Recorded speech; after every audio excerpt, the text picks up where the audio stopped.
E aí, realmente vale a pena fazer AINE para lombalgia aguda? Provavelmente você ou um conhecido seu já teve lombalgia, a famosa dor na lombar, e procurou um médico. Ou ainda, se você é profissional da saúde, é bem provável que já tenha encarado um quadro desse.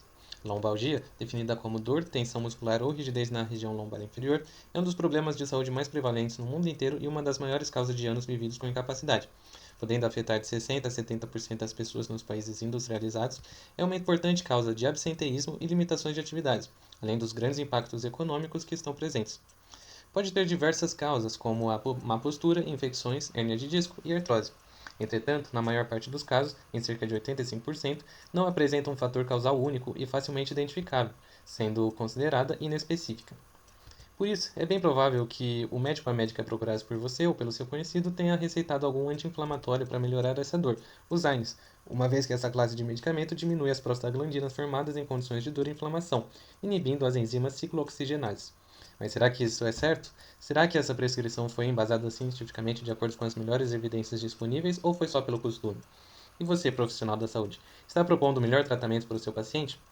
Nesse vídeo, elaborado por mim, Leonardo Canelli Juliano, acadêmico do quarto ano de Medicina da Universidade Estadual de Mato Grosso do Sul, para o módulo de Iniciação e Fundamentos Científicos ministrado pelo professor Dr. Antônio José Grande, vamos responder essa questão, com o objetivo de orientar a população em geral e os profissionais da saúde na melhor decisão clínica, baseada na melhor evidência disponível. Para isso, foi elaborada a seguinte pergunta clínica: qual a eficácia dos anti-inflamatórios não esteroidais no tratamento da lombalgia aguda? Com a finalidade de nortear as buscas nas bases de dados, foi elaborado o PICO, ou seja, população, intervenção, comparação e outcome, o desfecho. Assim, a população definida foi adultos maiores de 18 anos tratados por lombalgia aguda, a intervenção, droga anti-inflamatória não esteroidal, comparação, placebo, intervenções não farmacológicas, paracetamol, desfecho, intensidade da dor, incapacidade, avaliação global, retorno ao trabalho, eventos adversos. Dessa forma, foram buscados artigos nas plataformas Medline, PubMed, Cochrane Library, Embase e Cielo.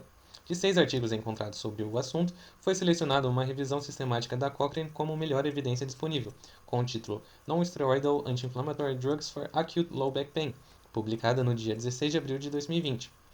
Metodologia: essa revisão sistemática da Cochrane é uma atualização de uma outra revisão publicada em 2008, a qual também estuda os efeitos do Alzheimer sobre a lombalgia. Porém, este estudo anterior incluiu estudos referentes às lombalgias crônica e aguda e à ciatalgia também. Enquanto isso, a revisão escolhida atual foca na aguda, objetivando analisar os efeitos das drogas anti-inflamatórias não esteroidais comparadas com placebo e outros tratamentos para a lombalgia aguda. Além de incluírem estudos da revisão anterior de 2008, na revisão atual foram conduzidas buscas anuais de maio de 2012 a janeiro de 2020, sem restrição de idioma, nas seguintes bases de dados: Cochrane Central Registry of Control Trials, Medline, Embase, PubMed, clinicaltrials.gov e ICTRP. Dentro da definição temporal de lombalgia aguda, foi estabelecido o tempo menor que 12 semanas. Foram incluídos ensaios clínicos randomizados com um ou mais tipos de AINES comparados ao placebo, sendo a principal comparação, ou tratamentos alternativos para lombalgia aguda em adultos, 18 anos ou mais, conduzidos nos níveis primário ou secundário de atenção. As comparações foram divididas em 5 categorias: AINES versus placebo, inibidores seletivos da COX-2 versus AINES não seletivos, AINES versus paracetamol, AINES versus outras drogas e AINES versus tratamento não medicamentoso.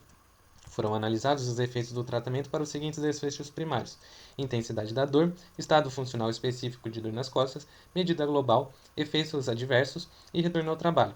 Nesse estudo, não houveram desfechos secundários. 2 revisores independentes fizeram um screening dos resultados de busca, avaliaram o risco de viés e extraíram os dados.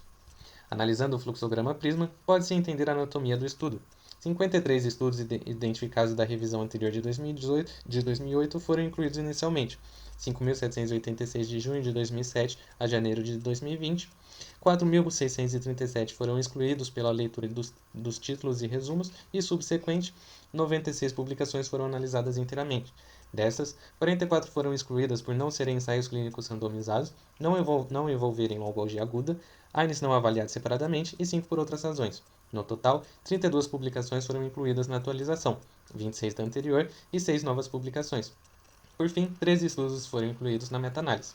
Os 32 ensaios abarcaram um total de 5.356 participantes, de idades variando de 16 a 78 anos, com um acompanhamento de 1 dia a 6 meses, sendo conduzidos por todo o globo, mas a maioria realizada na Europa e América do Norte. Além disso, a qualidade geral da evidência foi analisada pela abordagem GRADE, a qual utiliza 5 domínios que podem reduzir o nível da evidência: risco de viés, inconsistência, evidência indireta, imprecisão e viés de publicação, o que será mostrado nas tabelas daqui a pouco.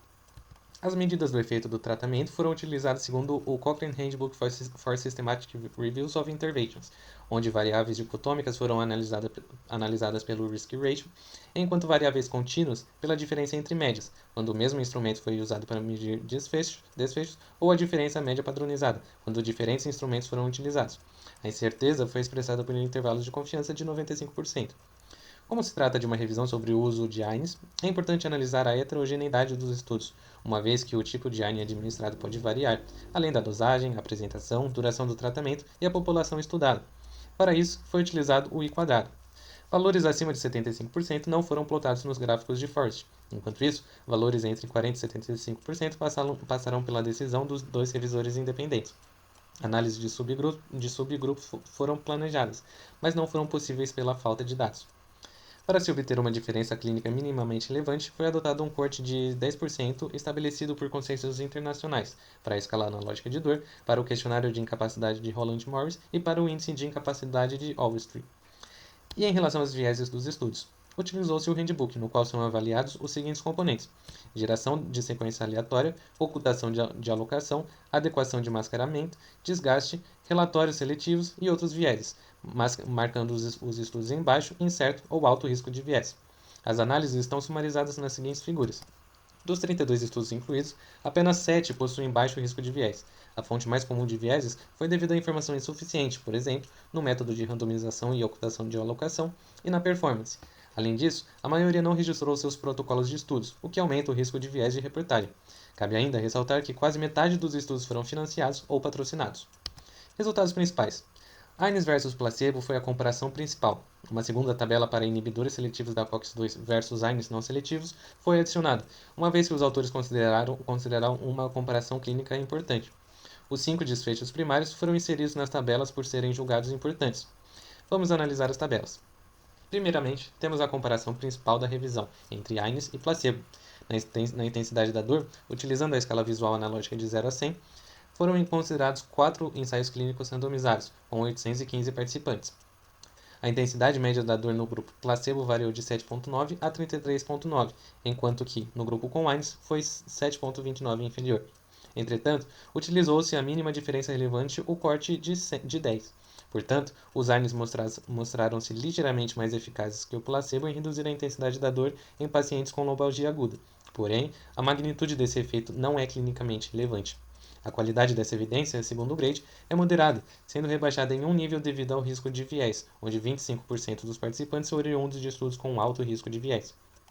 Em relação à incapacidade, 2 ensaios com 471 participantes com alta qualidade de evidência pelo Grade trouxeram uma melhora média em 2,02 pontos no questionário de incapacidade de Roland Morris, com os AINES. Porém, novamente não foi alcançada a diferença mínima relevante, a qual seria de 2,4 na escala que vai de 0 a 24. Também podemos analisar esses desfechos pelo gráfico de Forest Plot, ou gráfico de floresta. Nesse tipo de gráfico, temos a descrição dos estudos, o resumo gráfico e o resultado composto com a análise de heterogeneidade. Como estamos falando de uma variável contínua, foi utilizada a diferença entre médias, com a linha de nulidade passando pelo zero. Se fosse risco relativo, em uma variável dicotômica, passaria pelo 1. Os quadrados representam o peso do estudo, ou seja, o tamanho da amostra, e suas linhas transversais, o intervalo de confiança de 95%. Se elas ultrapassam a linha de nulidade, significa que não houve diferença entre os grupos. O losango representa a junção de todos os estudos, um sumário. Na composição dos resultados, podemos ver que a diferença entre médias foi de menos 7,29, com intervalo de confiança de menos 10,98 a menos 3,61. Como não passa pelo zero ou pela linha de nulidade, podemos ver que houve diferença estatística entre os grupos, favorecendo os AINES, observada também pelo p igual a 0,001. Entretanto, a magnitude desse efeito é pequena e provavelmente não significativa clinicamente, como já foi exposto. O mesmo se observa no forest plot da incapacidade, onde a diferença entre médias foi de menos 2,02, com intervalo de confiança entre 2,89 e 1,15. Como não passa pelo zero, houve diferença em favor dos AINES, com um p menor que 0,00001. Mas, novamente, a diferença é pequena e provavelmente não relevante clinicamente. Voltando à tabela, observamos também a proporção de participantes que obtiveram uma melhora global. A comparação de 367 por mil usando o placebo e 514 por mil utilizando os AINES resultou em um risco relativo de 1,4, variando de 1,12 a 1,75, mostrando-se favorável aos AINES. No entanto, a heterogeneidade dos 5 estudos foi moderada, de 52%, e a evidência rebaixada a baixa devido à inconsistência e evidência indireta. Em relação aos efeitos adversos de 1 dia a 12 semanas, 6 ensaios mostraram uma melhor taxa no grupo que utilizou wine, mas não houve diferença estatística, um risco relativo de 0,86, com intervalo de 0,63 a 1,18. A qualidade da evidência foi classificada em muito baixa devido ao risco de viés, inconsistência, evidência indireta e imprecisão. Por fim, o ensaio com 266 participantes reportou dados em relação ao retorno ao trabalho em 7 dias. Não foram encontradas diferenças entre os grupos, com um risco relativo de 1,48, 0,98 a 2,23. O grau de evidência caiu um nível devido ao risco de viés e 2 níveis por imprecisão, sendo classificada como muito baixa. Agora vamos analisar a segunda tabela comparando os inibidores seletivos da COX-2 e os não seletivos.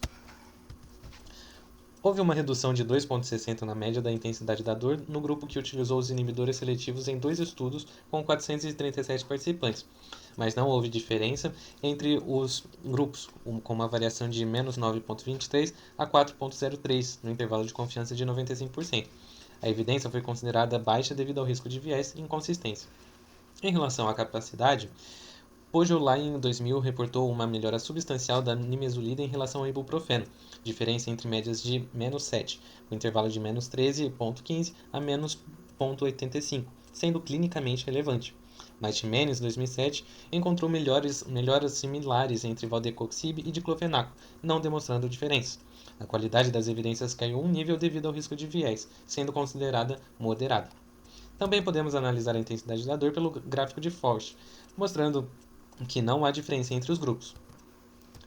Além disso, existe baixo nível de evidência para uma melhora global entre valdecoxib e diclofenaco, devido a risco de viés e imprecisão em um estudo com 333 pessoas, ao reportar que não há diferença clara entre esses grupos. 2 estudos não encontraram diferença em relação a efeitos adversos entre os grupos, sobretudo gastrointestinais, com um risk ratio de 0,97, intervalo de confiança de 0,63 a 1,5. Porém, a qualidade da evidência é muito baixa, sendo reduzida a um nível pelo risco de viés e 2 pela imprecisão. Finalizando, não houveram dados reportados sobre o retorno ao trabalho. E quanto às outras comparações, como paracetamol, outras drogas ou tratamento medicamentoso? A grande maioria dos estudos não encontrou diferença estatística significativa, ou, se foi encontrada, não foi clinicamente relevante. As evidências foram classificadas como muito baixas ou baixas em qualidade. Além disso, houve grande heterogeneidade entre essas comparações, o que levou os revisores a planejarem análises de subgrupos, mas não foi possível pela falta de dados. Apenas von Hyman, em 2013, mostrou que a manipulação espinal reduziu a dor mais que os AINES e foi clinicamente relevante, com uma diferença de médias de 18,21 e intervalo de confiança de 15,65 a 21, e evidência de qualidade moderada. Shin, em 2013, reportou com qualidade de evidência baixa que a acupuntura foi superior aos AINES na intensidade da dor e na incapacidade, sendo clinicamente relevante. Conclusões. Essa revisão da Cochrane incluiu 32 ensaios para avaliar a eficácia de AINES em pessoas com lombalgia aguda. A qualidade da evidência variou de alta para muito baixa. Portanto, pesquisas futuras são necessárias, podendo ter um importante impacto na confiança do efeito, podendo mudar as estimativas. Essas pesquisas futuras devem ser mais transparentes, diminuindo o risco de vieses. Além disso, devem ser mais homogêneas, delimitando populações e intervenções, para diminuir a heterogeneidade encontrada em muitos estudos incluídos aqui, e serem independentes, haja vista que quase metade dos ensaios foram financiados ou patrocinados. Dessa forma, a qualidade da evidência de fato será maior. Por fim, estudos mais longos, como observacionais, são necessários para avaliar possíveis efeitos adversos mais tardios, já que aqui foi avaliado um segmento de até 12 semanas. Portanto, retomando a pergunta, qual é a eficácia dos anti-inflamatórios não esteroidais no tratamento da lombalgia aguda? De acordo com a melhor evidência disponível atualmente, os AINES parecem ser levemente mais eficazes a curto prazo que o placebo na redução da dor, com uma moderada certeza, na incapacidade, alta certeza, e melhora global, com uma baixa certeza. Mas a magnitude desse efeito é pequena e provavelmente não relevante clinicamente. E, dentre os inibidores da COX-2, não houve diferença clara na redução da dor comparado aos não seletivos, com uma baixa certeza. Em todo caso, devem ser considerados potenciais efeitos colaterais para o paciente na escolha de um wine para lombalgia aguda, sobretudo gastrointestinais. Aqui está a referência para conferir a revisão da Cochrane na íntegra. Espero que esse vídeo tenha ajudado na escolha de um wine diante de um quadro de lombalgia aguda tão comum na rotina. Deixo um muito obrigado e até mais.